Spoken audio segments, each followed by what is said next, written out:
আসসালামু আলাইকুম, সবাই কেমন আছেন? আজকে দেখেন আমি দুপুরে যা যা রান্না করেছি তা সব টেবিলে দিয়ে দিয়েছে। দেখেন প্রথমে রান্না করেছি গরুর মাংস। আমি রেসিপিটা পুরো দেখাবো না, সব কিছু অল্প অল্প দেখাবো। তারপরে গরুর মাংসটা আমার এই যে চুলায় দিয়ে দিলাম। এখন আমি পোয়া মাছ ভুনা করতেছি। এই যে এটা হচ্ছে দেশি পোয়া মাছ। এই পোয়া মাছটা খেতে আমরা অনেক পছন্দ করি। এটা অনেক সময় বড়টাও আনি। আজকে বাসায় ছোটোটাই ছিল।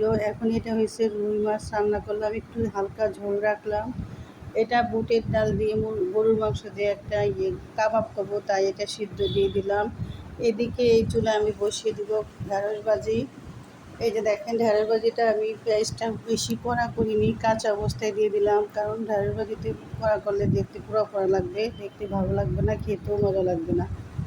এই যে দেখেন আমার ঢেঁড়স ভাজিটা হয়ে গেছে, এটা নামিয়ে ফেললাম। দেখেন কালারটা কিন্তু সবুজের হয়ে গেছে।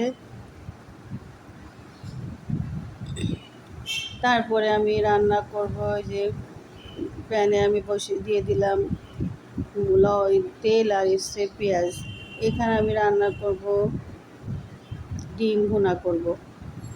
যেহেতু আজকে আমার বাসায় একজন গেস্ট আসছে, তাই আমি আজকে মুরগি নিয়েছিলাম। ভাবলাম হয়তো উনি দেশি মুরগি খান কি না, এই কারণে একটু মুরগিটা রান্না করলো না। আমার বাসায় আছে ব্রয়লার।